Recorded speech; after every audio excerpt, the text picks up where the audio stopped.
속도의 내리막길. 제한 속도가 시속 30km인 어린이 보호구역을 마을버스 한 대가 질주해 내려옵니다. 속도를 주체하지 못한 채 덜컹거리며 달려갑니다. 잠시 뒤 버스는 신호를 기다리던 차량 몇 대를 들이받고 맞은편 건물과 충돌한 뒤에야 멈춰섰습니다.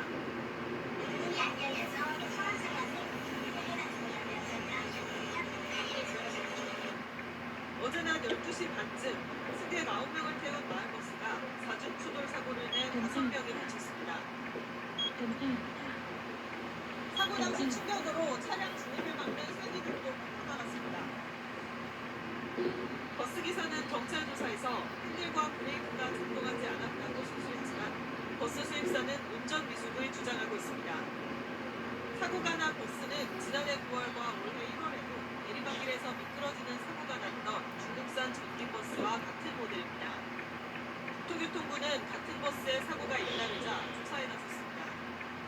국토부는 해당 버스가 국내 판매량이 많고 지난해 사고가 여러 번 난 만큼 우리 안전기준에 적합하게 제조됐는지 조사하는 자기인증 적합조사를 올해 시작했다고 밝혔습니다. 경찰은 이번 사고가 운전자 과실인지 차량 문제인지 따져보기 위해 사고가 난 버스를 국립과학수사연구원에 보낼 계획입니다. 채널A 뉴스 백승민입니다.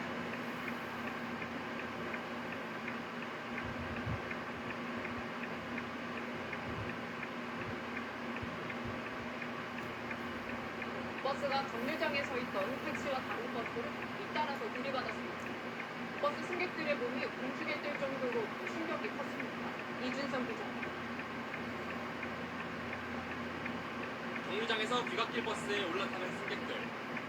자리에 앉으려는 순간 큰 충격과 함께 갑자기 버스가 크게 흔들리고 일부 승객은 공중으로 몸이 묶은 뒤 바닥에 쓰러집니다. 버스 밖 정류장에 있던 시민들도 허겁지겁 뒷걸음질을 칩니다. 어젯밤 10시 40분쯤 서울 지하철 당산역 근처 버스 정류장에서 시내버스가 돌진한 겁니다.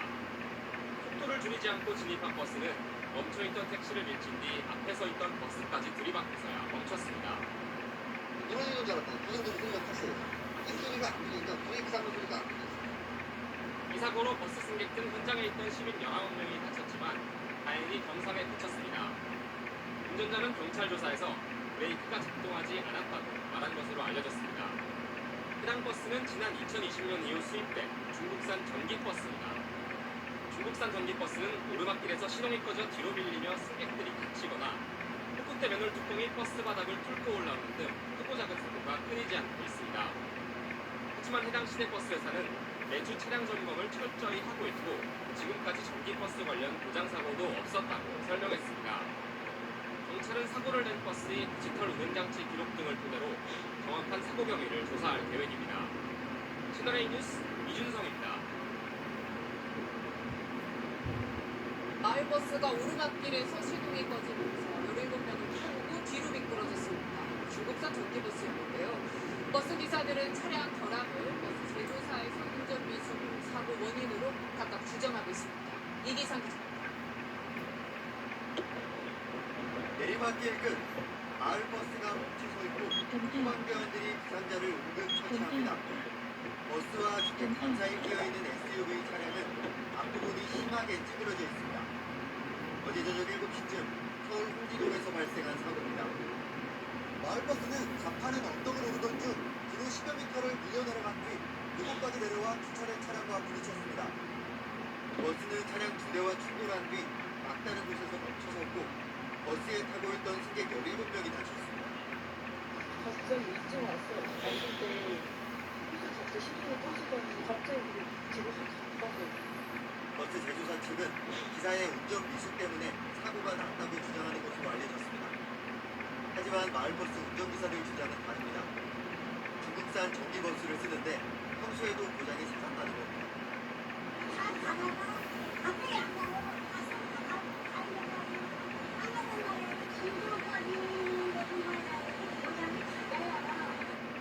국내 전기버스 40%가 중국산인 가운데 품질과 안전성 논란은 계속 불려지고 있습니다. 지난달 태풍 하동 북상 때 경남 창원에서 맨홀 뚜껑이 손끝치와 바닥을 뚫고 올라온 사건이 있었는데 이 역시도 플라스틱 바닥재를 쓴 중국산 전기버스였습니다. 경찰은 이번에 사고가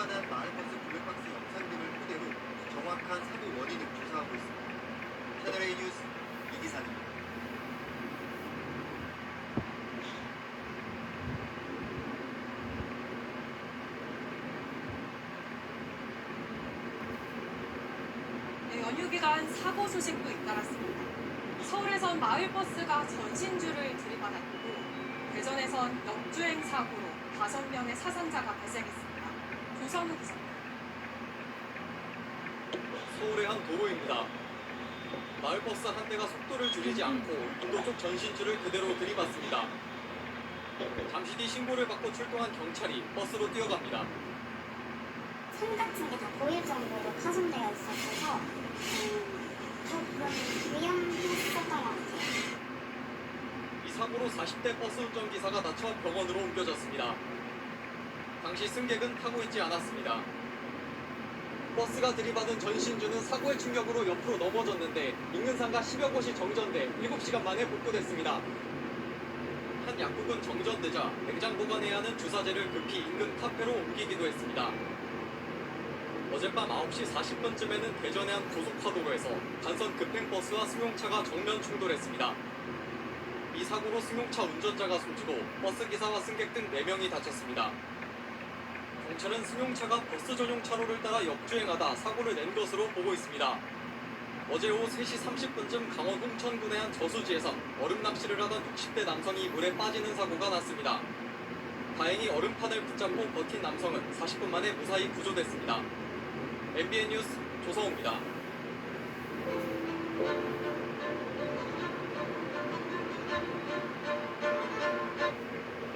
안전하게 이동하는 데 각별히 신경 쓰셔야겠습니다. 간밤에 대전의 한 고속도로에서는 버스 전용 차로를 달리던 버스를 역주행하던 승용차가 들이받는 사고가 있었습니다.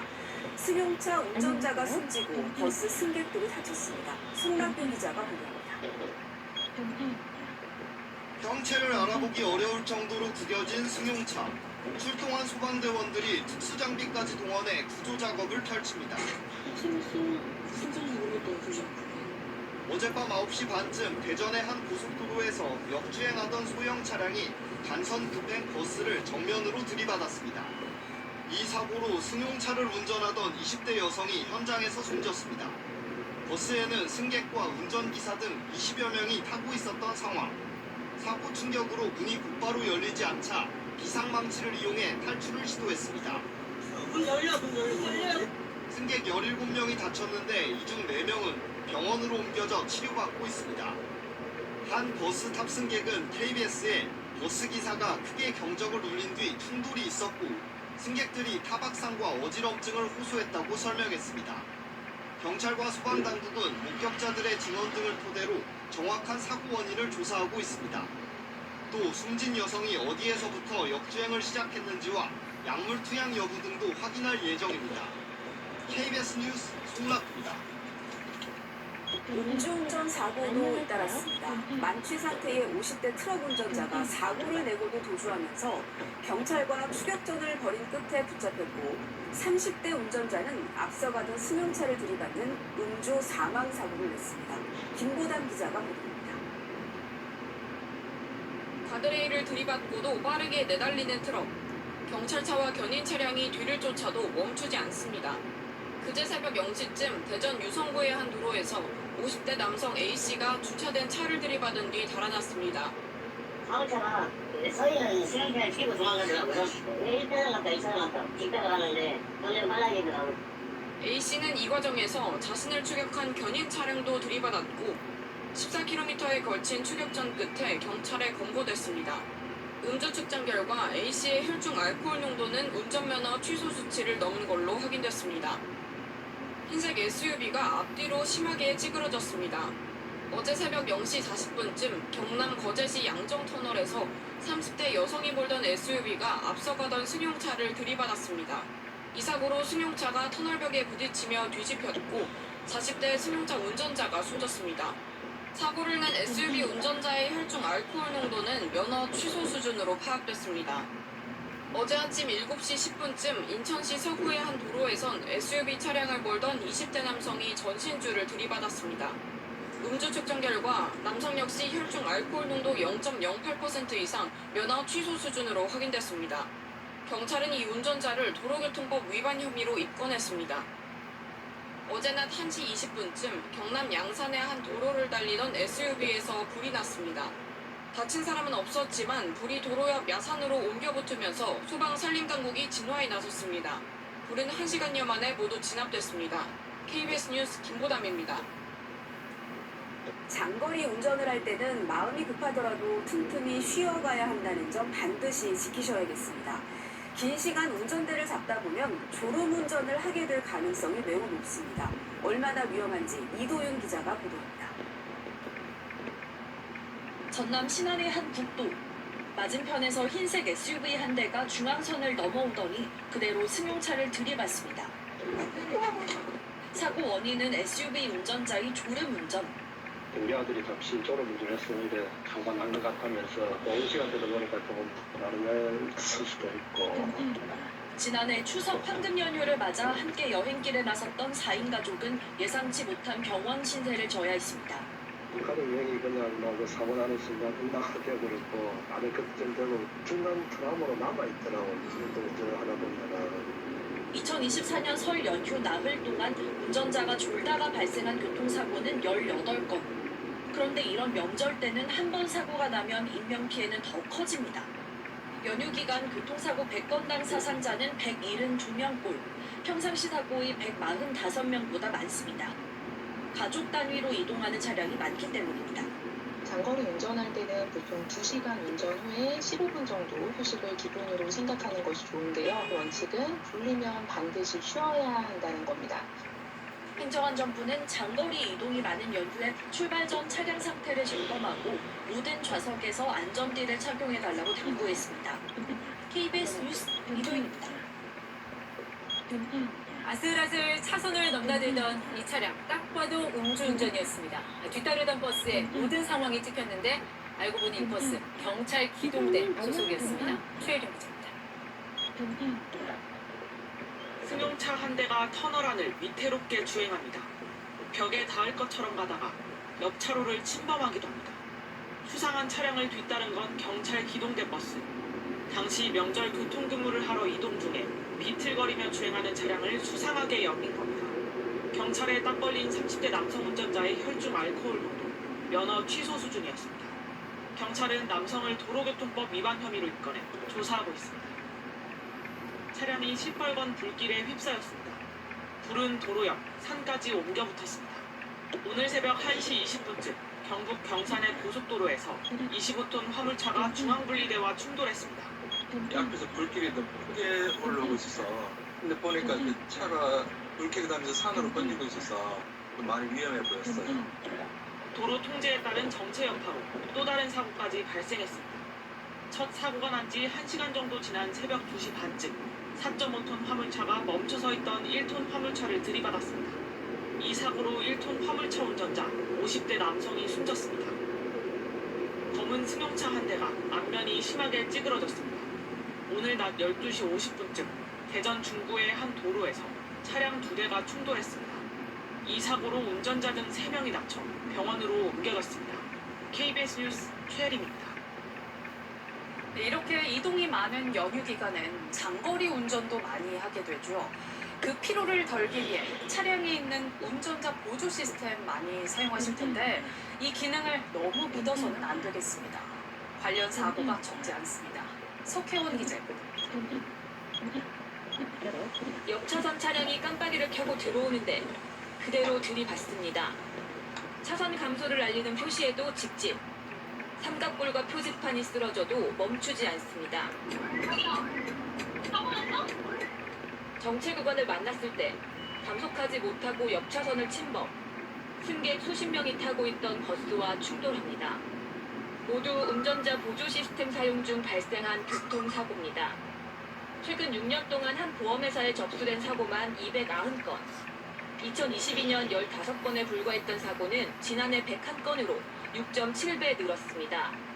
유형별로 보면 센서가 차선을 인식하지 못해서 일어난 사고가 절반 넘게 차지했고 옆차로에서 갑자기 끼어든 차량에 대응하지 못하거나 천천히 달리는 앞 차량의 속도에 맞추지 못해 들이받는 사고도 많았습니다.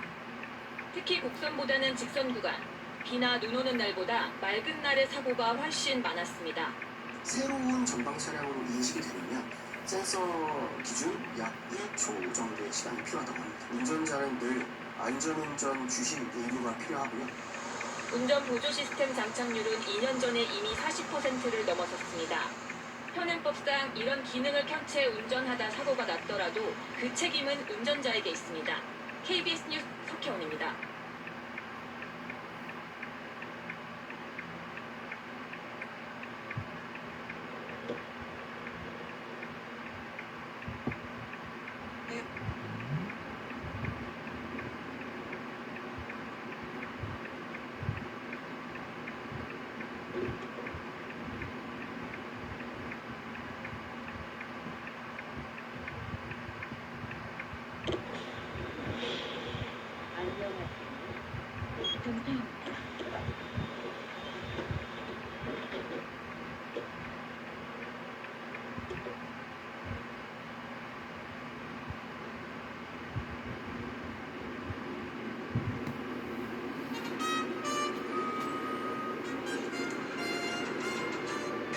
대한민국이 내일로 나아갈 수 있도록 한국산업은행이 국민성장 펀드와 함께 이끌어갑니다. 넥스트 코리아 한국산업은행. 교차로에 차들이 끈적도 하지 않습니다. 그때 비어있는 끝차선으로 사설 구급차가 나타납니다. 제한 속도 시속 60km 구간인데 속도 줄일 생각이 없는 듯 질주합니다.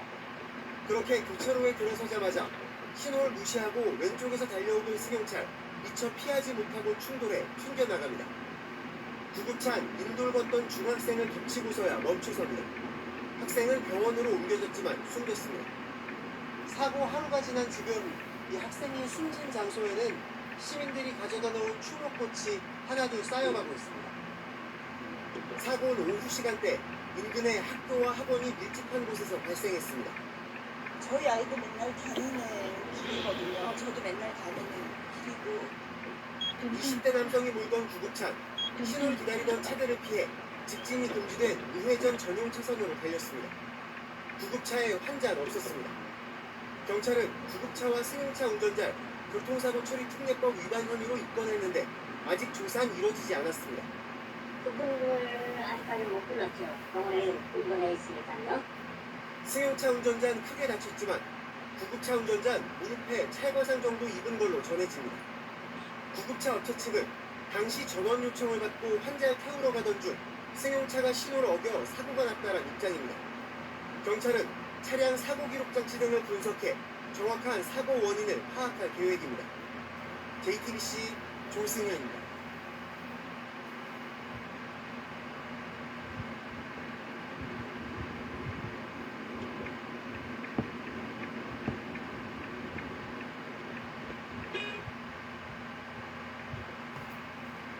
도로 가드레일이 갑자기 무너져 내리더니 차 한 대가 옆으로 쓰러집니다. 잠시 뒤 시민들이 차에 있던 사람들을 꺼내고 심폐소생술을 합니다. 쓰러진 차량은 사설 구급차였습니다. 펑 소리가 요란하게 두 번 났어요. 롤러코스터처럼 이렇게 차가 봉 떴다가 다시 툭 주저앉았다가 직진해오던 사설 구급차는 이 교차로에서 마찬가지로 직진하던 SUV 차량의 조수석 부분을 들이받쳐 전도됐고 현장엔 이렇게 사설 구급차의 파편과 쓰러진 울타리의 잔해만 남아있습니다.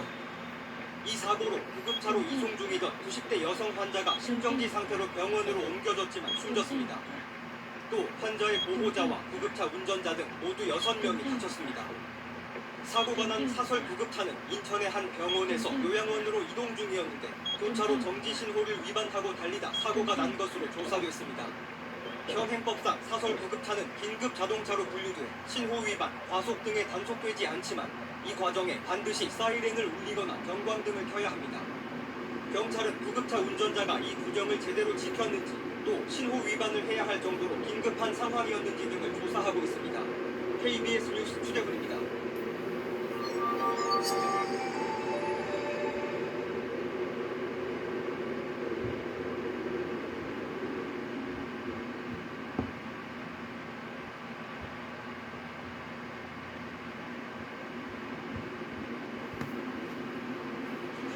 지난 7월 광주광역시의 한 도로 과속으로 달리던 차량이 중앙선을 살짝 넘어 앞지르려다 앞 차량과 충돌합니다. 누가 봐도 무리한 주행을 한 블랙박스 차량. 다름 아닌 사설 구급차였습니다. 사고 당시 구급차는 심정지 환자를 급히 병원으로 이송하고 있던 겁니다. 신성기가 왔다가 신분이 무조건 살려는 환자였고 빨리 안 가는 환자가 있기 때문에 무조건 빨리 갔어야 됩니다. 동승한 간호사 역시 환자의 생명이 걸린 긴박한 상황이었다고 말합니다.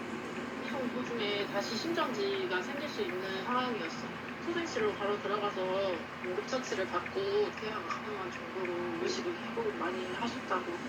환자의 목숨도 살렸고 접촉사고가 다행히 큰 인명피해로 이어지지는 않았지만 구급차 운전자는 4중 충돌 사고의 가해자로 지목된 상황에 처했습니다.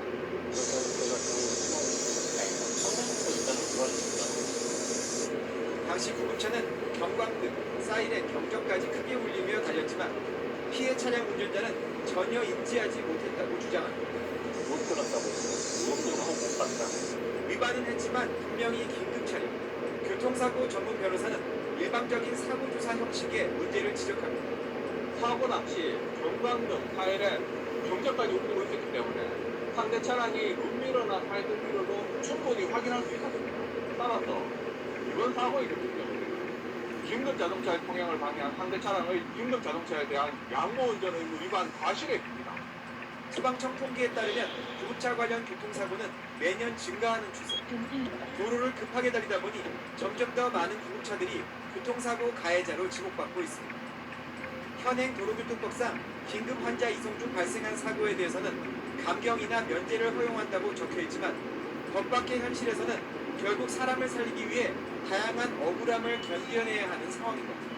공공한테 이송을 했는데도 불구하고 가해자를 준게 너무 억울합니다.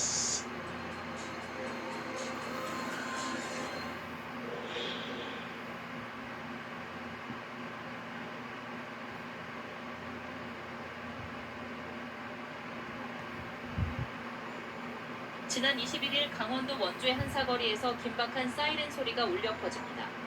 직진 신호로 바뀌었지만 사이렌 소리가 들리자 대부분의 차량이 멈춰섰는데 그 순간 4차로에서 승용차 한 대가 달려와 교차로를 빠져나가던 구급차의 후미를 쳤고 충격을 이기지 못한 구급차는 옆으로 기울며 전도됐습니다.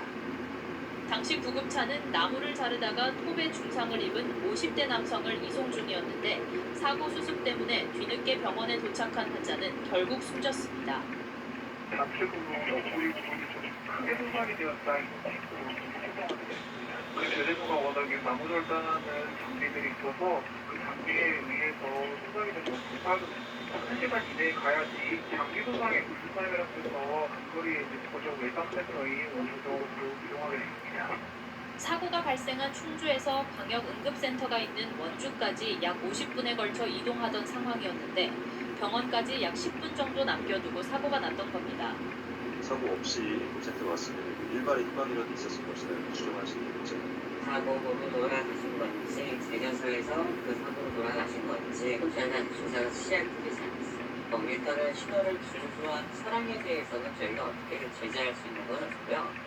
구급차는 일단은 신호 위반으로 적용을 해서 수사가 들어가야 됩니다. 환자를 긴급히 병원으로 이송 중이던 구급차에게 교통사고 책임이 있는 걸까?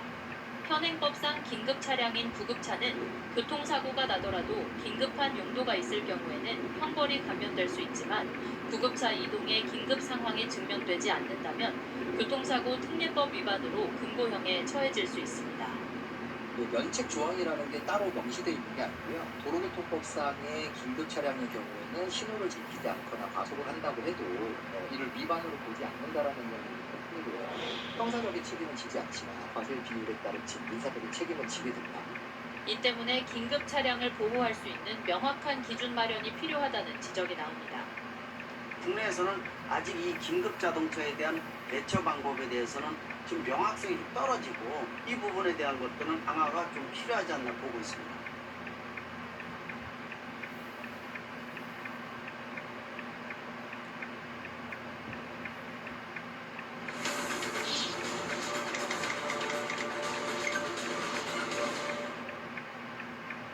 (70대) 남성이 차에 치여 숨졌고 가해 운전자가 재판에 넘겨졌는데도 차량 보험사가 보험금 지급을 거부하고 있다는 제보가 접수됐습니다.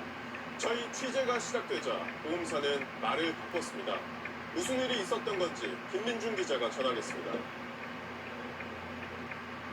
깜깜한 새벽 2시, 전남 곡성군의 한 시골 도로를 119 구급차 한 대가 빠르게 지나갑니다. 지난 6월 70대 남성 A씨는 본인이 몰던 차량과 앞서가던 트랙터의 1차 사고 이후 구호 조치를 하다가 출동한 119 구급차에 치여 숨졌습니다. 거기 길에서 달리다가 한편에 트레일러서 아빠가 거기에 계셨고 황당한 사고로 가족을 잃은 유족들에게 당황스러운 일이 이어졌습니다. 구급차량 보험사를 상대로 보험금을 청구했더니 지급이 안 된다, 면책 사유에 해당한다는 답이 돌아온 겁니다.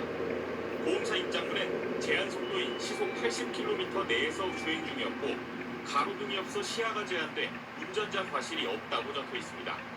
하는 수 없이 변호사까지 선임하자 보험사 직원은 이렇게도 말했습니다. 담백하게 그냥 말씀드리면 요거는 변호사님 측에서 저희 쪽으로 좀 표를 좀 걸어주셨으면 좋겠습니다. 보험사 주장이 사실인지 구급차 운전자 공소장을 입수해 따져봤습니다. 검찰은 교통사고 처리 특례법상 치사 혐의로 기소하면서 제한 속도를 넘는 시속 93km 속도로 진행했고 시야가 제한돼 주의할 의무가 있었지만 이를 게을리해 감속 운전하지 않았다고 적시했습니다. 보험사 주장과 상반된 내용인데도 기소 후에도 보험금은 지급되지 않았습니다. 우리네 사람들은 크게 벌이가 없잖아요. 보험료까지 다 내가면서 보험 드는 거니까 그 이유인데 낭만하면 안 된다는 거죠. 소송 비용과 기간을 부담스러워하는 소비자의 심리적 약점을 악용하는 것입니다. 매우 절망적일 수밖에 없습니다. 취재가 시작되자 DB손해보험은 확정된 입장이 아니며 이의 제기를 하면 검토할 예정이었다고 말을 바꿨고 그제야 유족 측에도 검찰 공소장 내용을 첨부해 본사에 재질의했다고 밝혔습니다. SBS 김민준입니다. 안녕하세요. SBS 사공상관입니다. 더 많은 기사와 라이브 이벤트까지 받아보시려면 오른쪽에 보이는 구독 버튼 꼭 눌러주시면 됩니다. 고맙습니다.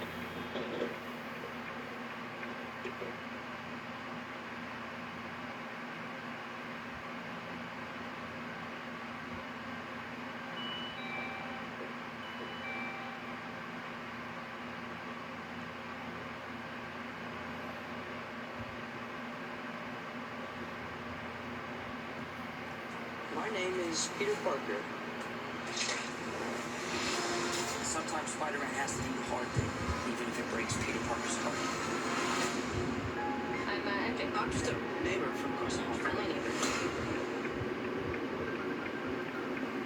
옷장을 뒤져 불구도 꺼냈네. 어제 강원도 원주에서 발생한 안타까운 교통사고 소식인데요. 교수님. 네, 정말 안타깝습니다. 인도를 걷던 중학생이 사설 구급차에 치여서 숨진 사고가 발생했습니다.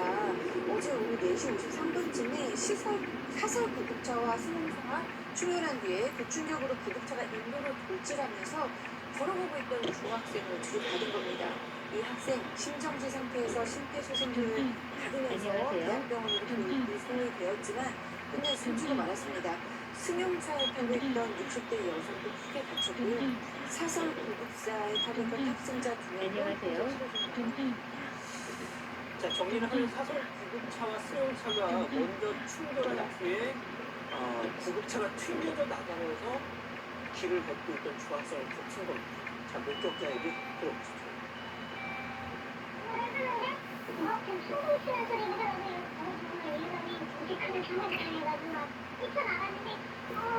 사람이 쓰러져 있어가지고 너무 놀랐어요. 속이 없다고 했는데 어떤 여성분들이 거기 와가지고 심폐소생술을 하더라고요. 정말 이렇게 큰 사고는 정말 평생 처음 보고 그래가지고 그러니까 충격이 엄청 큰 그렇습니다. 이 목격자 이야기에 따르면 그 사고 당시 인근 사무실에 있었고 천둥 소리가 나서 밖으로 나가보니까 사고 현장이 굉장히 처참했다고 전했습니다. 현장에는 이미 사람이 쓰러져 있었고 호흡이 없다는 말이 나오자 이 길을 지나던 젊은 여성들이 달려와서 심폐소생술을 시작을 했는데요. 이들은 응급구조사로 구급차 도착 전까지 사고가 난 사설 구급차 내 응급 피트를 이용해서 응급 조치를 한 것으로 전해졌습니다. 사고 현장은 상당히 처참한 수준이었다고 하는데요. 사설 구급차는 앞부분 형체를 알아보기 어려울 정도로 찌그러졌는데 사고 충격으로 표지판이 꼽히고 소화전 보호대도 부서졌고요. 승용차 역시 크게 파손이 돼서 파편이 주변에 흩어진 상태였습니다. 도대체 왜가 중요하겠죠? 체크포인트 짚어보죠.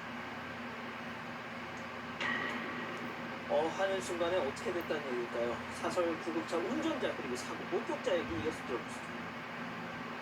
그리고 총을 보고 이제 이중 요청을 받아가지고 가고 있었거든요. 사람들이어가지고 이제 직진을 하고 있는데 갑자기 그 차량이 보여가지고 바로 방향으로 이제 들어오고 있더라고요. 그래서 저도 이제 브레이크를 일단 확 밟았는데도 이제 멈출 수도 없고 뭐 피할 수가 없고 그냥 하는 순간 이제 사고가 났어요. 그 승용차가 왼쪽으로 길을 건너 심하거나 커지는 어떤 끝대가지에서 건너가려고 그러다가 부딪히고 허리물이 나오시려고요. 공급차는 두 번째 차에 가려가지고 그걸 올라갔어요. 그 차하고 부딪히면서 나가 떨어지고. 자, 그러니까 사설 구급차가 이렇게 쭉 가고 있는데 신호위반 차량이 옆에서 탁 들이받아서 튕겨져 나간 구급차가 아이를 덮쳤다. 네, 맞습니다. 그러니까 사설 구급차 운전자의 시선에서 이 사고를 바라보면요. 사고 약 5분 전인 4시 48분에 위급 환자 이송 요청을 받고 이동을 하고 있었는데 신호가 녹색으로 바뀌자 속도를 줄이지 않고 직진을 했습니다. 이 과정에서 왼쪽에서 신호를 위반한 승용차가 나타났다고 합니다. 아까 부딪히는 장면도 보셨죠? 다만 사설 구급차 운전자도 시속 60km 구간에서 과속을 한 사실은 인정을 한 상황입니다. 당시 주행 중이던 목격자도 그 승용차가 꼬리물기를 했고 구급차가 이를 인지하지 못한 채 충돌한 걸로 보인다라고 증언을 했는데요. 그러니까 정리하면 신호를 위반한 승용차와 과속을 하던 사설 구급차가 부딪히면서 2차 사고로 이어진 걸로 파악이 됩니다. 이 사설 구급차가 우회전 전용 차로에서 직진을 했거든요. 이거는 아마 교통법규를 위반한 거라고 봐야겠죠. 자, 일단은 뭐 양쪽 차량 다 좀 문제가 있어 보이는데 변호사님 어떻게 판단해야 될까요? 네, 양쪽 차량이 다 문제가 있어서 결국 2차적으로 최종적으로 중학생이 이제 충돌에 붙고 그런 상황까지 이르지 않습니까? 그런데 이 사건은요, 첫 번째 그 과실로 인해서 그러니까 신호 위반이라든지 또 이제 직진 불가능한 차선에서 직진을 하는 그런 과실이 있고요. 그러면 과실로 인해서 양 차량이 충돌했고 그로 인해서 인도 돌진하면서 피해가 발생했기 때문에 그러면 각 사건들 사이에 전부 다 인과관계가 인정이 되어서 제가 봤을 때 결과적으로는 업무상 과실치사까지 인정될 수 있을 것으로 보여지는데요. 두 사람 모두가 지금 병원에서 치료 중이라서 아직 조사는 이루어지지 않은 상태라고 합니다. 다만 이제 두 운전자 모두 음주 상태는 아니었던 것으로 확인했고요. 또 이제 확인이 풀진 현장에서는 시민들의 추모 복구를 이어지고 있다고 합니다.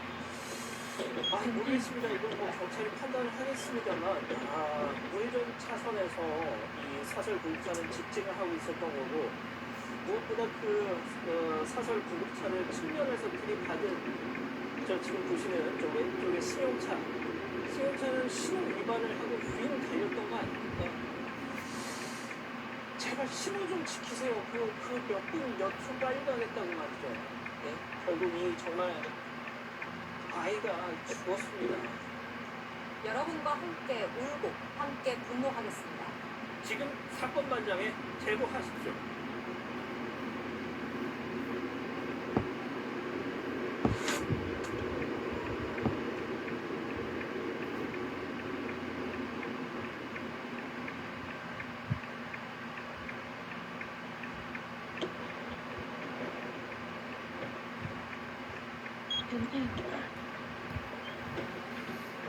지난해 말 경남 김해 한 사설구급대 대표는 12시간 동안 직원을 폭행해 숨지게 했습니다. 임금 체불 등 11건의 노동관계법 위반도 함께 드러났습니다. 오늘 검찰이 대표에게 징역 30년을 구형했습니다. 진짜 너무 건강한 사람이었는데 실을 갔다가 이번에 뇌출을 돌아가셨습니다. 오빠만 죽인 게 아니라 저희 아버지까지 최근 울산에선 사설구급차 기사가 코로나 검사를 위해 이송 중인 발달 장애인을 성추행한 혐의로 구속됐습니다. 응급 환자가 탄 사설구급차를 택시기사가 일부러 사고로 낸 뒤 가로막은 일도 있었습니다. 응급구조사가 같이 안 탔다는 점을 노려 돈을 요구하려 했던 겁니다. 핸드폰을 꺼내더니 동영상 촬영을 하더래요. 어머니 얼굴 찍고 다 찍었다는 거예요. 사설구급차에선 제대로 된 응급조치도 기대할 수 없습니다. 심정진지하는지 자기 판단할 자신이 없다, 모르겠다, 물들고 과거가 심정지고 심폐소생술하고 죽고 뭐 이런 과정이 이어지는데 인력, 장비, 시설 이런 게 너무 부족한 거죠. 이런 상황에서 응급구조사협회와 종사자들이 스스로 반성하겠다며 거리로 나섰습니다. 사람 잡는 사설구급차 이제 사람 살려고 싶다. 그리고 제도 개선을 요구했습니다. 30년째 거의 그대로인 낮은 요금과 허술한 법 제도를 고쳐달라는 겁니다. 정부가 허가만 줬지 방치하는 거죠. 미국처럼 환자 상태에 따라 사설구급차의 등급을 나누고 요금도 건강보험의 혜택을 받게 해야 한다는 지적이 나옵니다. JTBC 배승주입니다.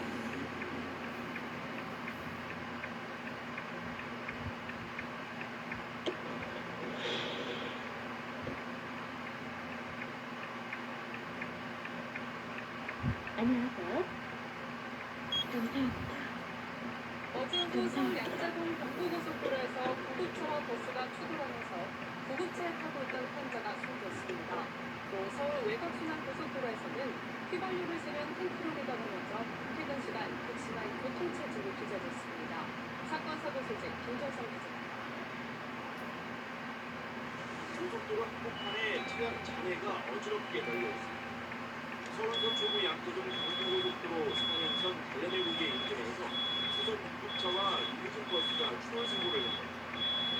이 사고로 구급차에 있던 환자 A씨와 A씨의 아들, 구급차 운전자 최모씨 등 3명이 다쳐 병원에 이송됐습니다. 심장질환을 앓고 있던 A씨는 병원에 옮겨진 뒤 출혈로 인해 숨으로 사망했습니다. 경찰은 구급차 운전자 최씨를 교통사고 처리 특례법 위반 혐의로 입건해 정확한 사고 경위 등을 조사할 예정입니다. 어제 오후 6시 50분쯤 경기도 시흥시 서울고곽 순환고속도로 조남분기점 서해안고속도로 목포 방향 매편 구간에서 16톤 탱크로리가 넘어졌습니다. 이 사고로 탱크로리에 실려있던 휘발유 2만 리터 중 일부가 도로로 유출됐습니다. 방지 작업이 이루어지는 동안 흡연길 차량들이 뒤엉켜 극심한 교통체증이 빚어졌습니다. 제주 소금공항에서는 59살 이모 씨가 바다에 빠졌다가 구조돼 공원으로 옮겨졌으나 국내에 숨졌습니다. 서귀포 선적 어선에서 일하는 이 씨는 신선 상자를 들고 촉박한 선박 사이를 운동하다 발로 뛰겨 해상으로 추락했습니다. 대경은 이 씨의 부교 상황과 목격자 등을 상대로 사고 원인을 조사하고 있습니다. 연합뉴스 TV 김종선입니다.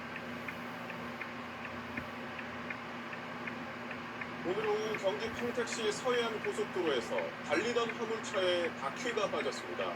바퀴가 맞은편에서 오던 고속버스를 덮쳐 버스 기사가 숨졌습니다. 유수환 기자가 보도합니다. 앞 유리창이 크게 파손된 고속버스 한 대가 도로를 위태롭게 달립니다. 비상등을 켜고 비틀거리더니 차로를 넘어가다 멈춰섭니다. 오늘 오후 3시 40분쯤 경기 평택시 서해안고속도로 호순분기점 인근에서 서울 방향으로 달리던 화물차 바퀴가 빠지는 사고가 났습니다. 바퀴는 중앙분리대를 넘어 맞은편에서 달리던 고속버스를 덮쳤습니다. 버스 정면으로 날아든 바퀴는 유리창을 관통했습니다.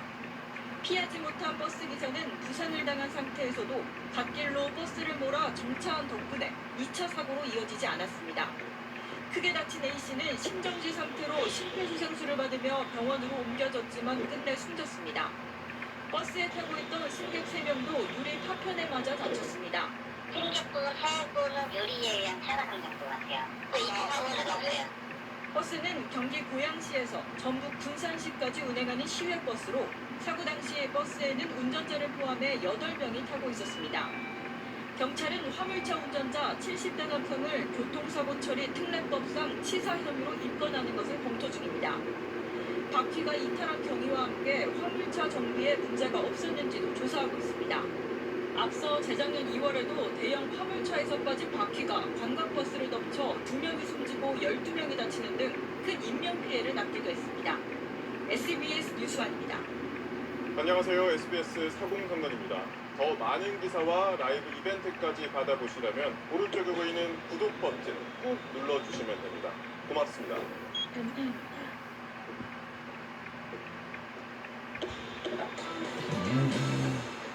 안진영 기자님, 이것도 왠지 불길한 예감 듭니다.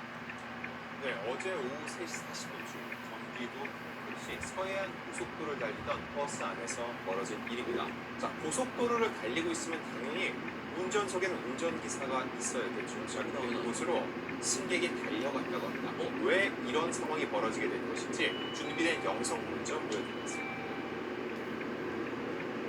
앞 유리가 크게 파손된 채로 위태롭게 달리는 고속버스 한 대의 모습이 깨져 있는 거네, 저게. 그렇습니다. 비상등을 켜고 비틀거리더니 차선을 건너가 갓길에 멈춰선 모습인데요. 자, 고속도로 한복판에서 도대체 이 버스에게는 어떤 일이 발생했던 걸까요? 그러게요, 김현주 평론가님. 도대체 무슨 일이 있었길래 저렇게 크게 창문이 다 뚫려 있고 저런 사고가 났어요? 엄청난 충격이 있었기 때문에 유리창에 저 정도의 공간이 생긴 거 아니겠습니까? 대단한 사고가 일어났던 거죠. 어제 18일이었습니다. 장소는 서해안 고속도로였고요.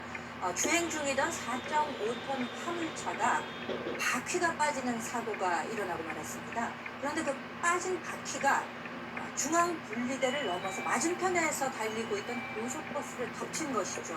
그러니까 이탈된 바퀴가 버스의 정면 유리창을 정면으로 관통을 하는 바람에 그렇게 큰 구멍이 생기는 사고가 발생을 했던 겁니다. 일단 인명피해부터 체크해야겠죠. 주성환 변호사님. 버스 기사님이랑 승객분들 안전한가요? 네, 사고 당시 버스에는 운전자 1명, 그리고 승객 7명, 해서 총 8명이 타고 있었던 것으로 보입니다. 다행히 제동을 잘 해서 2차, 3차 사고로 확산되지는 않았습니다만 너무나 안타깝게도 이 운전자 심정지 상태로 병원으로 옮겨졌습니다만 끝내 사망하고 말았습니다. 그리고 승객 중에는 총 3명이 유리창 파편 등에 맞아서 생긴 찰과상 등으로 부상을 입고 치료 중에 있습니다. 너무 안타까운 사고인데 김혜성 기자님, 이렇게 듣고 보니까 좀 궁금해집니다. 지금 버스 아까 영상 봤을 때 비상등 켜고 결국에 가다가 정차까지는 했단 말이에요? 그럼 그게 버스 기사 지금 돌아가셨다고 했는데 돌아가기 직전까지 이렇게 운전을 한 거예요? 어떻게 된 거예요? 그렇죠. 이 사고에 비해서 대응이 굉장히 침착하게 이루어졌잖아요. 거기서 많은 분들이 의문을 가지실 텐데 일단 사고 당시에 크게 다친 버스 기사가 정신을 잃었습니다. 그리고 버스가 흔들리기 시작하죠. 그래서 버스가 흔들리다가 근처를 달리던 SUV의 옆부분을 충격을 가하기도 합니다. 그런데 이때 조수석에 앉아있던 한 40대 승객이 운전석으로 갔던 겁니다. 그래서 정신을 잃은 버스 기사님 대신에 한 손으로는 운전대를 잡고 다른 한 손으로는 자동 페달을 잡고 버스를 갓길로 뺄 수 있었던 겁니다. 그리고 버스에 치인 SUV 그 차는 물적 피해만 입었을 뿐이고 사람은 다치지 않았다고 하는데요. 말씀드린 것처럼 승객의 현명하고 또 용기 있는 행동이 2차 사고를 막을 수 있었던 것입니다. 주성환 변호사님, 이거 진짜 너무 다행인 것 같아요. 만약에 그 승객 아니었으면 어떻게 될지 상상하기도 쉽지 않아요. 네, 현명하게 대응한 승객들의 조치가 없었다면 아마도 더 큰 사고로 이어져서 추가적인 인명피해가 났을 수도 있는 아주 아찔한 상황이었다고 생각합니다. 현재 경찰은 이 사건 조사하고 있습니다. 교통사고이기 때문에 블랙박스 입수해서 조사하고 있고 현장 주변에 CCTV까지 확보를 해서 상세한 경위를 알아보고자 하고 있는 것으로 보입니다. 이 반대편에서 바퀴를 날아들게끔 한 그 화물차의 운전자 약 70대 남성이라고 알려져 있는데요. 경찰은 이 남성을 교통사고 처리 특례법 위반 혐의로 입건을 해서 조사를 하고 있습니다. 이 사고 화물차 운전자의 말에 따르면요. 3차로에서 4차로로 진로 변경하다가 갑자기 덜컹 하는 소리가 났다고 합니다. 바퀴가 빠진 사실을 인지하기는 했으나 버스가 덮치는 사고가 난 줄을 몰랐다라고 진술을 했습니다. 물론 이 바퀴가 빠져서 반대편으로 넘어가서 유리창을 뚫고 들어가 운전자를 사망하게 하는 사고까지를 예상하고 인용한 것은 아니겠지만 사실 운전을 하는 사람이라면 그리고 또 업무로서 운전을 하는 사람이라면 차량을 안전하게 관리해서 항상 안전한 상태에서 운행할 수 있도록 관리를 해야 되는데 그러한 의무를 다하지 못하는 것 같아서 안타까운 사항이고요. 또 아무리 자동차 보험에 들어있는 등의 사정이 있다고 하더라도 이 교통사고를 통해서 사망자가 발생하면 법상 처벌을 피할 수는 없습니다. 그래서 이후 조사에 따라 처벌이 따를 사안으로 판단입니다. 허주현 변호사님, 이게 좀 아무래도 다른 차량이 아니라 화물차 차량의 바퀴라서 좀 더 피해가 컸나 보죠? 화물차 차량 같은 경우에는 바퀴가 더 큰 경우도 많고 특히 복륜이라고 해서 타이어를 2개를 설치해서 가는 경우가 있습니다. 왜냐하면 무거운 짐을 싣기 때문에 단륜으로 타이어를 설치하기보다는 복륜 타이어를 설치했을 때 하중 분산 효과도 크고 연비의 어떤 효율성도 좋아지거든요. 그런데 이번 사건에서 지금 보시는 화면에서 보시는 것처럼 바깥쪽 안쪽 2개의 복륜 바퀴 2개가 모두 빠져버렸습니다. 3개 축으로 구성된 화물차 바퀴 중에 이 안쪽 바퀴는 바로 보신 것처럼 버스 앞 위를 깨고 들어가서 버스 기사를 사망하게 하는 무거운 둥기가 되어버렸고 바깥쪽 바퀴는 밖으로 튕겨나간 것으로 전해졌습니다. 경찰 관계자 얘기에 따르면요. 일단 사고 차량과 빠진 바퀴는 모두 확보를 한 상태라고 합니다. 국과수의 감정을 의뢰할 계획이라고 하고요. 정비 이력을 살펴보고 현장 조사를 하는 데 계속 수사할 예정이라고 합니다. 우선 안타까운 사고 당하신 기사분의 명복을 빌겠고요. 나머지 승객들의 안전이 극도로 위협받던 상황에서 승객 한 분이 보여준 용기 칭찬드리고 싶습니다. 정말 큰 역할 하셨습니다. 저희 뉴스파이터는 여러분의 제보를 먹고 삽니다. 억울한 사연, 주변의 사건, 사고, 훈훈한 미담 뭐든 좋습니다. 아래처럼 손쉽게 카카오톡으로 가능하니까요. 친구한테 카톡 보낸다 이런 편한 생각으로 많은 제보 부탁드립니다.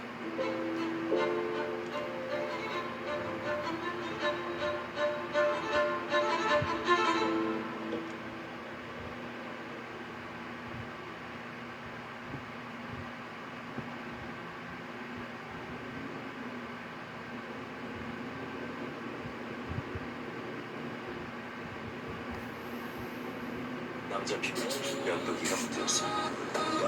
바꿔봐. 스트레이트로 부드럽게 밀어붙이는 극단적 얇은 날. 느껴봐. 완벽한 피부결. 스킨 너브스 슬립. 형, 봤어요? 30년 동안 진 적이 없다고? 지금 모두가 난리예요. 지난달 서울 아파트 공사 현장에서 20대 노동자가 고압 전류에 감전돼 숨지는 사고가 났습니다. 그런데 사고 당시 이 노동자는 쓰러진 상태로 1시간 넘게 혼자 방치됐고 이 모습을 찍고 있던 CCTV는 갑자기 다른 방향으로 돌아가기도 했습니다. 경찰은 건설사 관계자들을 조사 중입니다. 김지윤 기자가 취재했습니다. 서울 강동구의 아파트 공사 현장입니다. 꼭대기층인 34층에서 콘크리트 타설을 마친 인부들이 현장을 하나둘씩 떠납니다. 23살 건설 노동자 김기현 씨는 타설 장비 전원을 직접 끄라는 지시를 받았습니다. 리모컨이 고장났기 때문입니다. 전원 장치 문을 열고 손을 갖다 댄 순간 고압 전류에 감전됩니다. 몸을 떨던 김 씨는 20여 초 만에 힘없이 쓰러집니다. 쓰러진 김 씨를 비추던 CCTV가 30분쯤 지나 갑자기 움직입니다. 쓰러진 김 씨 쪽으로 확대를 해보더니 김 씨가 아예 보이지 않는 쪽으로 CCTV 각도를 휙 돌려버립니다. 40분쯤 지나 다시 숨진 김 씨 쪽으로 CCTV가 돌아옵니다. 김 씨는 여전히 혼자 쓰러져 있습니다. 소방에 신고가 접수된 건 이즈음인 5시 26분이었습니다. 30분 동안 아무도 CCTV를 보지 않고 있다가 뒤늦게 발견하고도 40분을 더 방치한 걸로 보이는 대목입니다. 김 씨가 일한 하청업체의 대표는 김 씨가 전화를 받지 않아 원청에 CCTV를 살펴달라고 부탁했다며 CCTV를 통해 김 씨를 발견한 뒤 신고가 된 것으로 안다고 했습니다. CCTV를 관리하고 있는 원청 건설사는 왜 확인이 늦었고 CCTV가 갑자기 돌아간 건지 등을 물었지만 경찰 조사에 협조하고 있다는 답만했습니다. 경찰은 현장 관리자 및 CCTV 관리자 등을 불러 사고 경위 등을 조사하고 있습니다. JTBC 김지윤입니다. 이렇게 20대 청년이 일터에서 목숨을 잃었는데도 하청업체 대표는 유족에게 사과 대신 서류 한 장을 내밀었습니다. 아들을 잃은 부모에게 요구한 건 건설사 최고 경영자에 대한 처벌을 원치 않는다는 내용에 서명해달라는 거였습니다. 계속해서 김지훈 기자. 사고 직후 하청업체는 원청 감싸기에만 급급했습니다. 제가 구속이 되든 어쨌든 저는 처벌을 받아요. 전혀 상관이 없습니다. 왜 그걸 사장님이시며 또 하는 거예요? 원청도 그때까지 사과조차 없었습니다. 연락이나 이런 접근한 거 사과 이런 거 없었고요. 그리고 2주 뒤 합의를 하자며 김 씨 부모를 찾아와 미리 만든 서류 하나를 내밀었습니다. 처벌 불원서입니다. 사망한 김 씨의 부모입니다로 시작합니다. 하청과 원청, 최고 경영자와 임직원 등의 처벌을 원치 않는다. 빨리 공사를 다시 할 수 있게 부탁드린다고 적혀 있습니다. 원청의 책임도 묻는 중대재해법 처벌을 피하기 위한 겁니다. 공사를 빨리 진행하게 조치해달라는 거가 너무너무 많아서 그거 보자마자 그 사람들하고 말 한마디 안 하고 그냥 저희는 합의 못한다고 나왔거든요.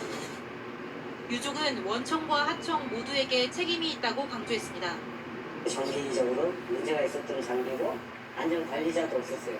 CCTV로 모니터한 사람도 없었고. 숨진 김 씨는 퇴근이 얼마 안 남았다는 메신저를 엄마에게 보낸 뒤 변을 당했습니다. 이제 아들이 집에 올 줄 알았을 거 아니에요. 아들이 너무 놀래고 무서웠을 것 같고 집에 너무 오고 싶었어요.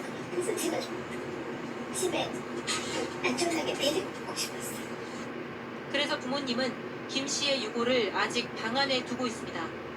JTBC 김지윤입니다. JTBC 뉴스를 시청해주신 여러분 고맙습니다. 저희는 저녁 6시 50분 뉴스룸에서 뵙겠습니다.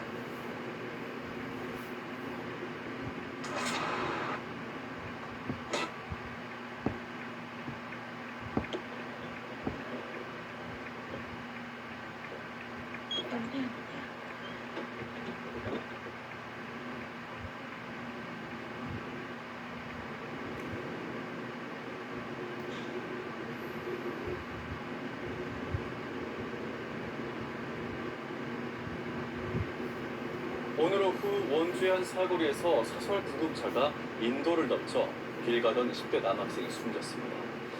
직진하던 구급차가 좌회전하던 승용차와 충돌한 여파로 인도를 덮친 건데요. 경찰은 정확한 사고 경위를 파악하고 있습니다. 보도에 유주성 기자입니다. 원주시 무실동의 한 사거리. 회색 승용차가 연석을 넘어 인도에 올라와 있고 사설 구급차도 뒤편 인도에 올라타 반파된 상태입니다.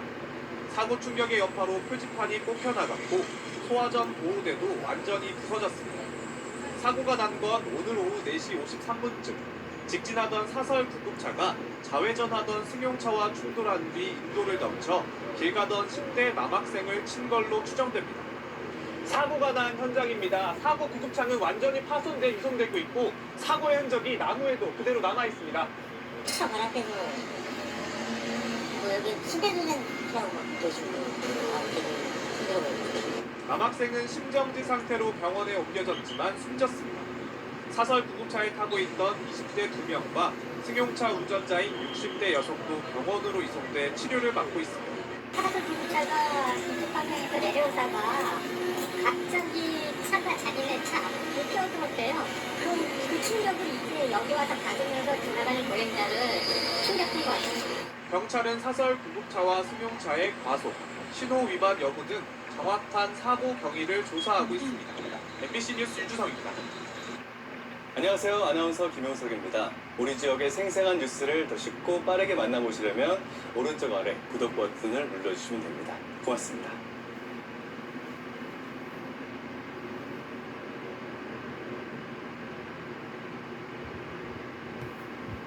이어서 사건 사고 소식입니다. 어제 강원 원주의 한 교차로에서 사설 구급차와 승용차가 충돌하는 사고가 났습니다. 사고 충격으로 구급차가 인도로 튕겨져 나갔고 길을 걷던 중학생을 덮쳤는데요. 안타깝게도 학생은 끝내 숨졌습니다. 장진철 기자가 보도합니다. 강원 원주시의 한 교차로. 신호 대기 중인 차들을 피해 가장 바깥 차로로 사설 구급차가 빠르게 달려갑니다. 달려가던 구급차, 인도로 튕겨나갑니다. 한참 떨어진 주유소에서 기름을 넣던 한 여성은 큰 소리를 듣고 도로 쪽으로 뛰쳐나옵니다. 교차로에서 사설 구급차와 승용차가 각자 다른 길에서 직진하다 충돌한 겁니다. 자가 운전이 안 되니까 크레인으로 떴어요. 떠서 이렇게 돌려서 있다던데 두 차량은 이 도로에서 부딪힌 뒤 그 충격으로 구급차는 약 10m 정도 떨어진 저 나무까지 튕겨져 나갔습니다. 튕겨나간 구급차는 인도를 지나던 중학생을 덮쳤습니다. 이 학생은 심정지 상태로 병원으로 옮겨졌지만 숨졌습니다. 또 60대 승용차 운전자가 크게 다쳤고 20대 구급차 운전자 등 2명은 작은 부상을 입었습니다. 구급차에는 환자가 타고 있지 않았습니다. 해당 도로는 시속 60km 단속 구간에 구급차가 질주한 제일 바깥도로는 우회전 전용 차로인 것으로 확인됐습니다. 아무 데나 왔고요. 뛰어드는 사들인데 신호를 어떤 차가 위반했는지 이 부분은 조사 중에 있습니다. 경찰은 CCTV 분석 등을 통해 신호와 차로 위반 여부 등 정확한 사고 원인을 조사하고 있습니다. MBN 뉴스 장진철입니다.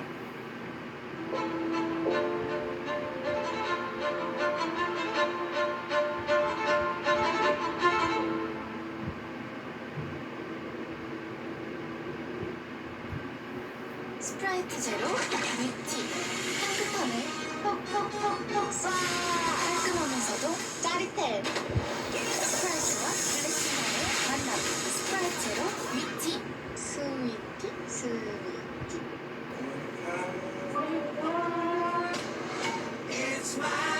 위치는 생활이야. 지금 시작해. 대한민국이 포기한 판매 1위. 이치는 생활이다. 이치. 학원과 교차로에서 사설 구급차가 승용차와 충돌하더니 인도를 덮쳤습니다. 이 사고로 길을 걷던 중학생이 목숨을 잃었습니다. 구급차 안에는 환자가 없었는데 차선도 무시하고 급하게 달리다 참변이 벌어졌습니다. 조승현 기자가 취재했습니다. 교차로에 차들이 꿈쩍도 하지 않습니다. 그때 비어있는 끝 차선으로 사설 구급차가 나타납니다. 제한 속도 시속 60km 구간인데 속도를 줄일 생각이 없는 듯 질주합니다. 그렇게 교차로에 들어서자마자 신호를 무시하고 왼쪽에서 달려오던 승용차를 미처 피하지 못하고 충돌해 튕겨나갑니다. 구급차는 인도를 걷던 중학생을 덮치고서야 멈춰섭니다. 학생은 병원으로 옮겨졌지만 숨졌습니다. 사고 하루가 지난 지금 이 학생이 숨진 장소에는 시민들이 가져다 놓은 추모꽃이 하나둘 쌓여가고 있습니다.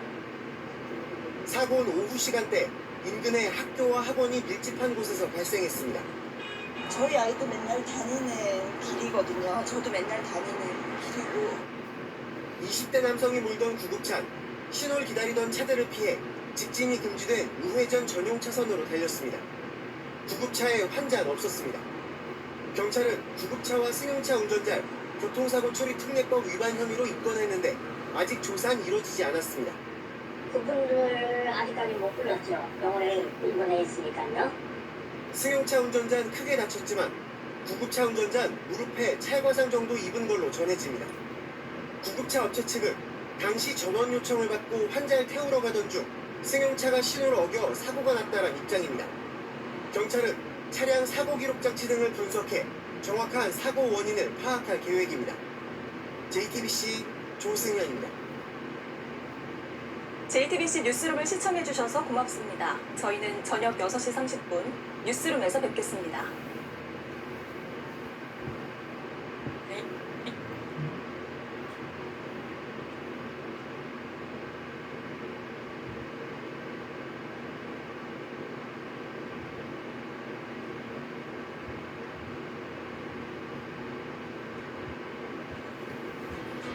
지난 7월 광주광역시의 한 도로. 과속으로 달리던 차량이 중앙선을 살짝 넘어 앞지르려다 앞 차량과 충돌합니다. 누가 봐도 무리한 주행을 한 블랙박스 차량. 다름 아닌 사설 구급차였습니다. 사고 당시 구급차는 심정지 환자를 급히 병원으로 이송하고 있던 겁니다. 심상지가 왔다가 심장병에 놀래서 살려놓은 환자였고 빨리 안 가면 환자가 죽기 때문에 무조건 빨리 갔어야 됩니다. 동승한 간호사 역시 환자의 생명이 걸린 긴박한 상황이었다고 말합니다. 이송 도중에 다시 심정지가 생길 수 있는 상황이었어요. 투생실로 바로 들어가서 응급처치를 받고 대화가 가능한 정도로 의식을 회복 많이 하셨다고. 환자의 목숨도 살렸고 접촉사고가 다행히 큰 인명피해로 이어지지는 않았지만 구급차 운전자는 4중 충돌 사고의 가해자로 지목된 상황에 처했습니다. 제가 좀 심하게 있으니까 다행이다. 상대방도 일단은 무관심이다. 당시 구급차는 경광등, 사이렌, 경적까지 크게 울리며 달렸지만 피해 차량 운전자는 전혀 인지하지 못했다고 주장합니다. 유혹 들었다고 했어요. 유혹 들어서 못 봤다. 위반은 했지만 분명히 긴급 차량. 교통사고 전문 변호사는 일방적인 사고조사 형식에 문제를 지적합니다. 사고 당시 경광등, 사이렌, 경적까지 울리고 있었기 때문에 상대 차량이 룸미러나 사이드미러로 충분히 확인할 수 있었습니다. 따라서 이번 사고의 결정적으로는 긴급 자동차의 통행을 방해한 상대 차량의 긴급 자동차에 대한 양보 운전의 위반 과실에 깁니다. 소방청 통계에 따르면 구급차 관련 교통사고는 매년 증가하는 추세. 도로를 급하게 달리다 보니 점점 더 많은 구급차들이 교통사고 가해자로 지목받고 있습니다. 현행 도로교통법상 긴급 환자 이송 중 발생한 사고에 대해서는 감경이나 면제를 허용한다고 적혀있지만 법 밖의 현실에서는 결국 사람을 살리기 위해 다양한 억울함을 견뎌내야 하는 상황인 겁니다. 긴급환자 이송을 했는데도 불구하고 가해자로 본 게 좀 억울합니다.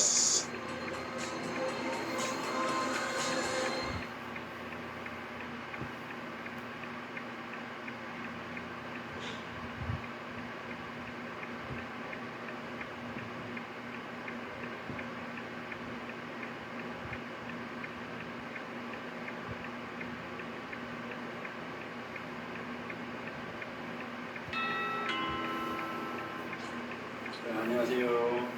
오늘도 양변기를 스스로 셀프로 교환하는 방법을 자세하게 이렇게 설명을 한번 드리도록 하겠습니다. 오늘도 이제 양변기를 교체를 이렇게 하러 왔는데요. 기존에 있던 변기를 한번 보고 물 내려가는 정도가 어떤가, 왜 바꾸려고 하는가, 그럼 한번 보고 양변기 조립부터 설치까지 한번 해보도록 할게요. 요게 이제 기존에 있는 스타일인데요. 요곳에 이게 일체형이라 해가지고 위에 물탱크가 여기 같이 있어요. 같이 있는데 수압이 조금 나와요. 이제 한번 눌러볼게요.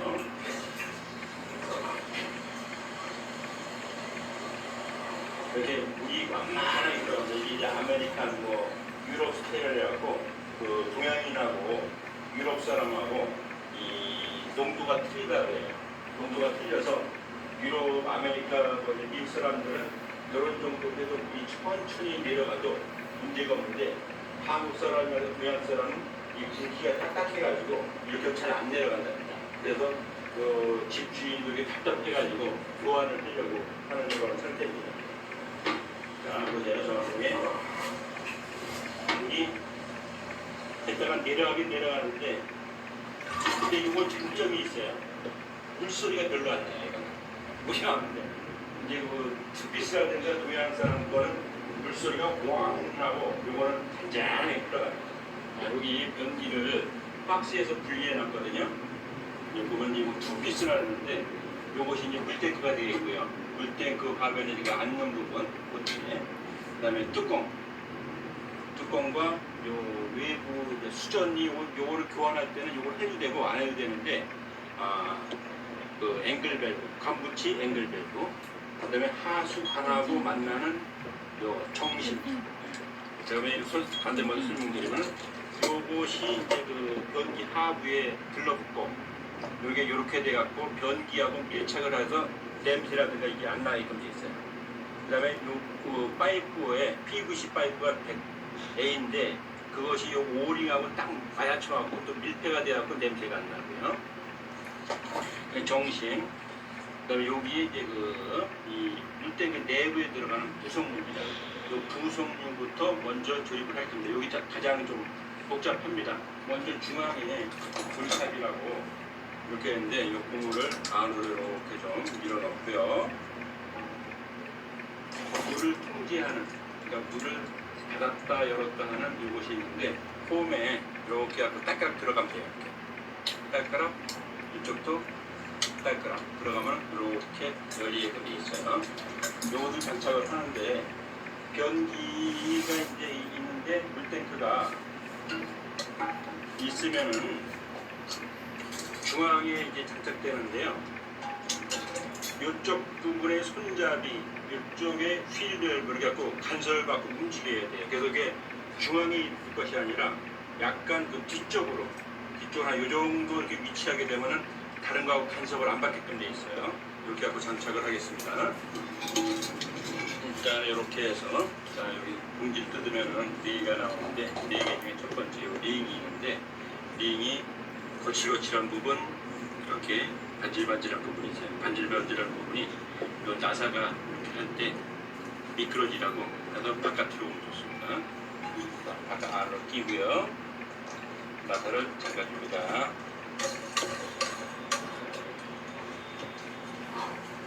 오늘 잠그고 여기서 위치가 정확하게 되는가 확인하면 이 정도 위치로. 그 다음에 요번에 이제 그 공구가 없이 이거를 이제 조립을 할 건데요. 공구가 없더라도 공구를 쓰는 것만큼 튼튼하게 무란색에 장착을 할 거예요. 그거의 핵심이 뭐냐면 여기에도 이제 고무가 있는데 고무들이 이게 누르면 쿠션 역할을 하잖아요. 근데 고무가 원래 갖고 있는 본래의 성질이 있어요. 성질이 있는데 누르는데 한두 개씩 이렇게 누르게 되면은 이게 파괴가 됩니다. 고무줄을 이렇게 늘어난다고 늘리다가 너무 많이 늘어나면 어떻게 돼요? 고무줄이 끊어지잖아요.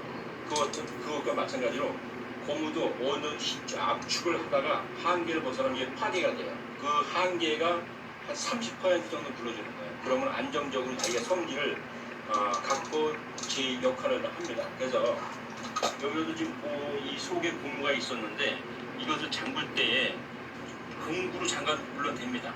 하지만은 이 속에서 안으로 요 바깥으로 고무를 눌러주면서 잠그게 되면 이게 더 돌아가요. 이렇게 돌아가잖아요. 이렇게 돌아가면 공구를 매도 꽉 잠그는 거 비슷하게 튼튼하게 잠길 수가 있어요. 그래서 공구가 없이도 이거를 잠글 수 있다. 이런 말입니다. 자, 이것은 중간에 이렇게 끼워줄 겁니다.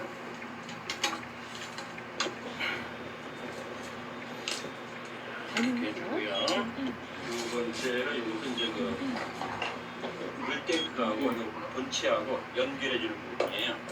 모두 고무가 이렇게 되게 끼워주고 너트가 4개가 있는데 얇은 걸 하나 잡아요. 얇은 거. 두께가 3개가 나요. 이렇게 얇은 거를 하고 여기다가 이제 저쪽에서 이쪽으로 올 건데 저쪽 안에서 이쪽으로 안 보고 꽂기가 불편하잖아요. 그럼 손가락 같은 걸 집어넣고 그럼 저쪽에 손가락이 만져질 거 아니겠어요? 그럼 딱 만져지는 걸 중심으로 해서 집어넣으면 쏙 나가요. 얇은 걸 위해서 이렇게 장착을 하고요. 이렇게 해서 그냥 잠그면 오늘 잠그면 안 잠궈져요. 이걸 안에서 또 누르면서 하면 조금 더 돌아가요. 그럼 이제 고무가 텐션을 받으면서 딱 압박이 돼요. 그럼 세지도 않고 정확하게 장착이 됩니다. 두 번째 구조 마찬가지.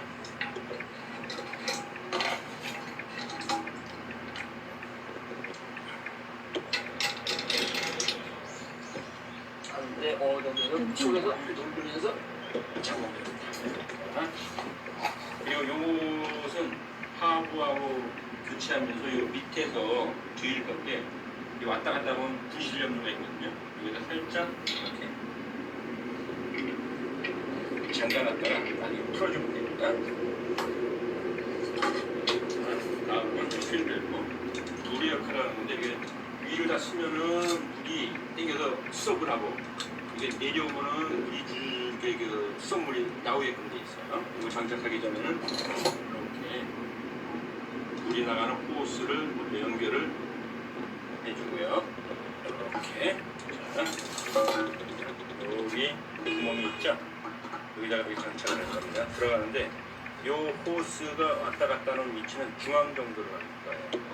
이렇게 이 정도는 간섭을 안 받게 되겠어요.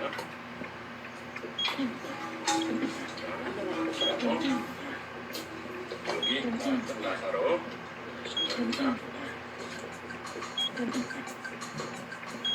오늘 잠궈갖고 이 안에서 방향을 다시 한번 확인해줘요. 방향을 약간 너무 좌측으로 하지 않아요.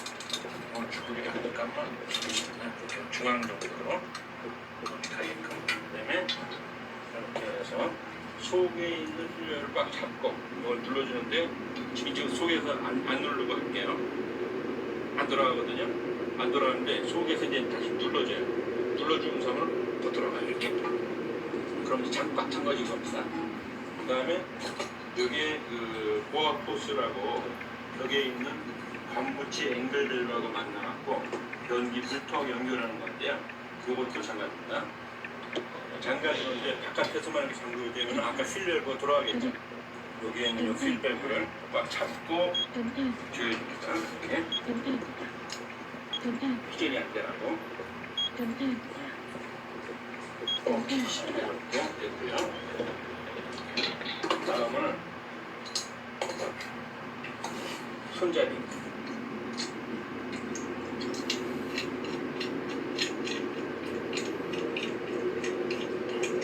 이걸 풀면은 이렇게 그 상황에 따라서 손뼈스라고 두 가지가 있어요. 두 가지 중에 한 가지는 버려도 됩니다. 손잡이도 위아래가 있어요. 이렇게 폼이 있는 부분이 밑 하단, 예쁜 부분이 상단. 상단이 위로하게끔 장착을 하고요.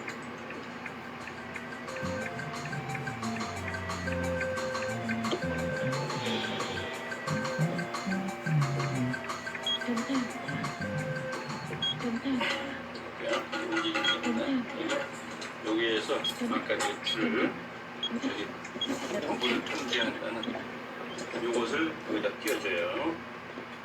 끼워주고 너무 이렇게 여유가 많아도 안 되고 너무 빡빡해도 안 돼요.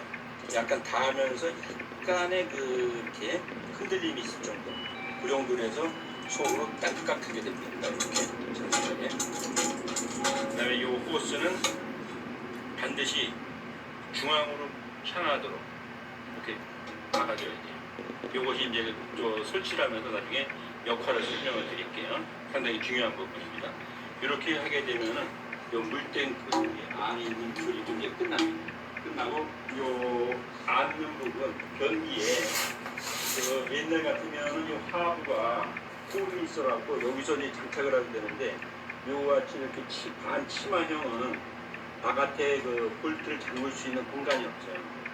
그래서 장착을 먼저 해주고 갖고 들어가서 장착을 해줘야 됩니다. 요 부분이 바로 이렇게 돼서 요 정심하고 만나서 눌러갖고 꽉 그 해서 냄새가 안 나게 고정되는 부분입니다. 이렇게 그리고 아까도 말씀드렸지만 요 부분이 이제 그 반하고 만나서 패킹 역할을 하는 요것이겠습니다. 요 두 가지는 반드시 장착을 잘 해줘야 됩니다. 이걸 이렇게 하고요. 기대처럼 빈대를 끼워서 몇 푼 돌아가게끔 돼 있어요. 이렇게 이게 깎아진 부분이 있고 뭐 있는데 좁은 쪽으로 갖다가 대고 이렇게 하면 규정이 안 되게끔 돼 있어요. 이렇게 한 상태에서 이 장착을 할 겁니다. 이렇게 해서 구멍 있잖아요. 이렇게 장착을 해야 됩니다.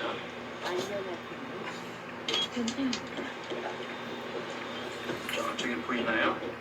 구멍 하나가 거기다가 장착을 할 겁니다. 자, 이렇게 여기다 끼워서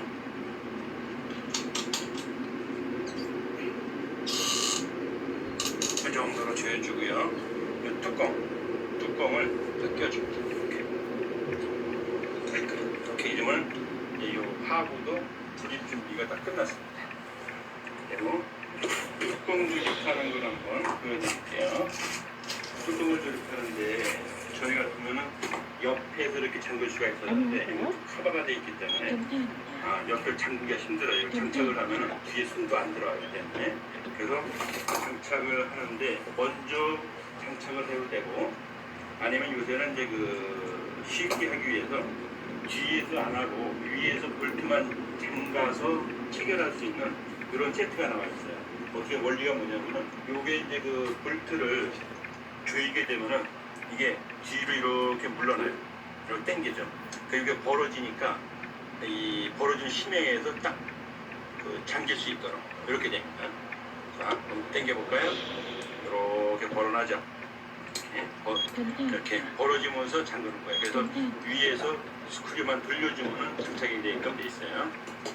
요거를 이제 장착할 때는 사인 펜 하나를 준비하면 좋아요. 이렇게 위치를 하고 하부, 앞면 이렇게 맞춰주고요. 앞면하고 좌우를 맞춰주고 어느 정도만. 이렇게 맞았잖아요. 그러면은 여기다가 이제 표시를 해줘요. 위치가 어딘지. 위에, 옆에 이렇게 조금만 표시해주세요. 이렇게 하고 이걸 뺄 겁니다. 그러려면 점이 보이잖아요. 점이 보이면은 여기 이제 그 플레이를 하는데 요 빨간 버튼을 딱딱 누르면 여기 딱 나오게 되어 있어요. 그리고 이거를 다시 조립할 때는 이렇게 하고 딱딱 하면 이렇게 안 빠져나가요.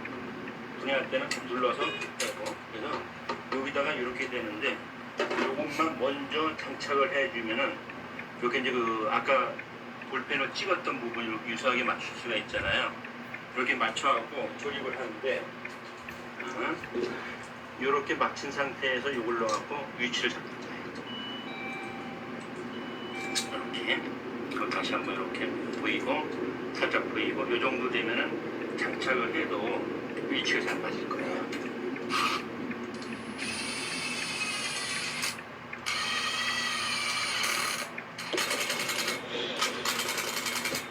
이렇게 해서 나중에 이걸 갖다가 여기 띄기만 하면 근데 이제 그 조립할 때 불편하니까 이건 다 최종적으로 안착을 하고 뚜껑을 조립하도록 하겠습니다. 그래야 좀 잡기가 운반하는 데 편해요. 요 물탱크도 이 지금 장착을 하면 좋은데 이게 지금 여기고 무게가 많이 나가요. 이 하부의 이 치마 이 부분에도 증가가 돼가지고 전에 거보다 굉장히 들기가 힘들어. 그래서 이 물탱크 뚜껑 이런 거는 최종적 장착을 하고 그 다음에 조립을 하는 이런 모습을 보여드리겠습니다. 기존에도 약간 봤는데 놀라고 다시 한번 드려볼게요. 다시 한번 볼까요?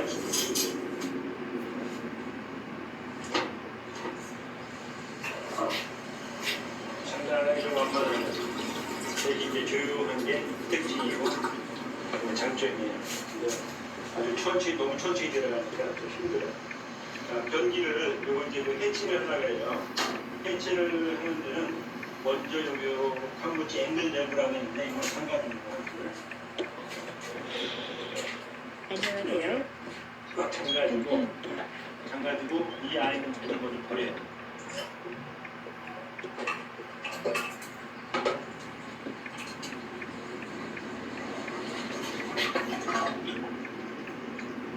물이 안 되고 전부치를 여기서 요거를 풀어주면 이거는 이게 나사가 연결돼 있죠. 이거를 틀어줍니다.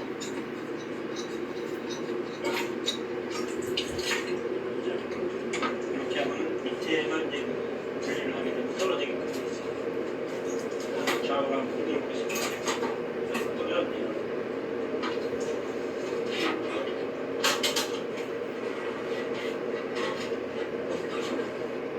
가끔은 제가 찍은 사진이 어딘가 마음에 안 들 때가 있죠. 그럴 땐 챗GPT에게 이 사진을 얻어요. 비정상적이었던 편심을 썼고요.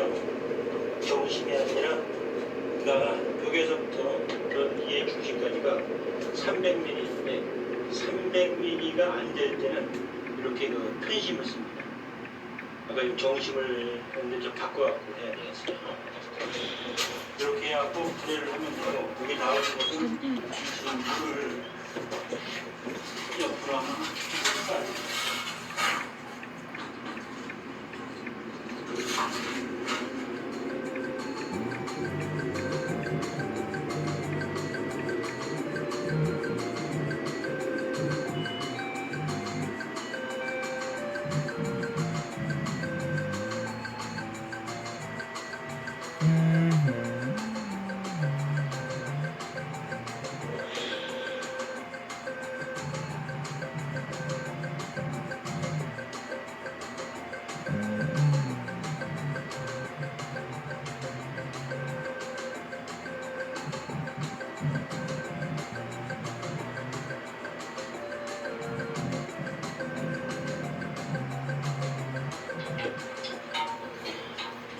밑으로 둘러주면서 장벽이 되면은 중앙에 있는 구멍과 딱딱해갖고 이것이 신속하게 잘 잠기는 상태라는 거예요.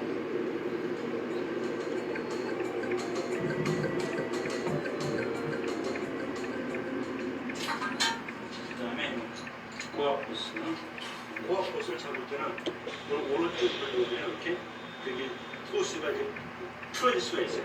미리 반대로 좀 이렇게 틀어갖고 조이게 되면 그 틀어지면 관리할 수가 있어요. 이렇게 하고 머리 치켜내면서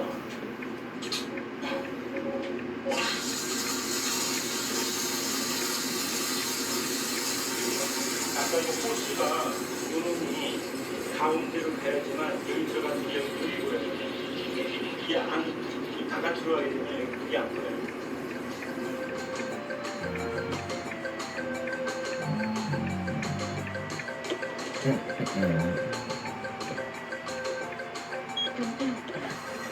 요 구부레가 쓰는데 간절히 받으면 약간 덜 될 때가 있어요. 물이 그리고 잘 넣고 조금만 조절해 줍니다.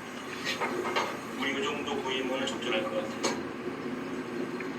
됐죠? 물 들여볼게요. 처음인데 물이 정상적으로 잘 보였죠? 정상 잘 되고 있다.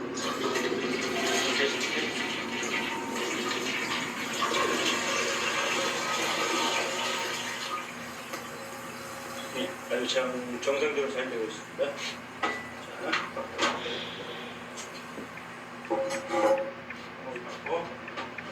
이렇게 해갖고 이 위치에서 톡 쳐줍니다. 자, 가져가고 하는데 이게 대포형이라고 보면은 천천히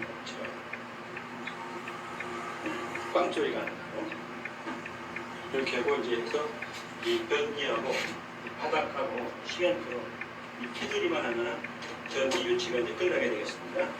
시멘트를 이렇게 해갖고 하는 모습으로 보여드릴게요. 물을 조금 받고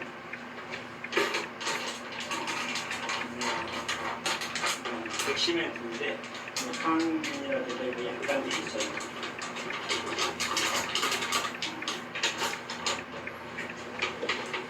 조금 물을 먹으면 되게 좋아요. 장갑을 해요.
밀가루 반죽 같은 이렇게 했는데 해갖고 손에 이렇게 묻은 게 반대로 가게 이렇게 하고 이렇게 손에 안 묻어날 정도로 질기를 합니다.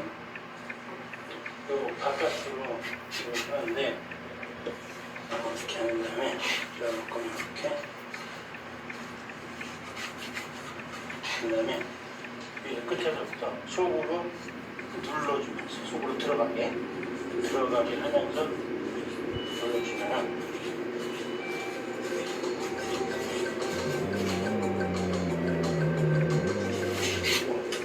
그래서 쭉 이거 깨끗하게 되죠.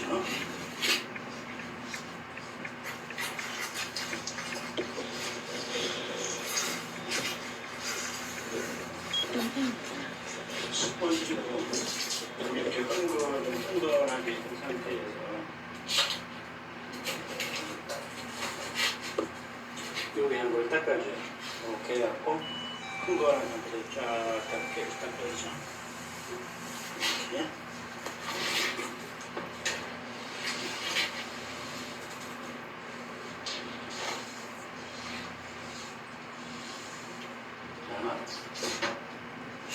여기를 갖다가 수에다 연결을 했고요. 뚜껑 있고 볼탱크 연결을 했고 우리 이제 아까 갈기장하고 내려가는 거 보실까요?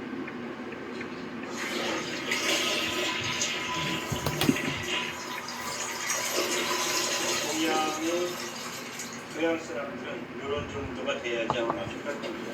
그래서 이런 기교체를 다 끝냈습니다. 밑에 그 테두리 그게 메타면이 깎고 변기 물리라는 정형제로 되어 있고요.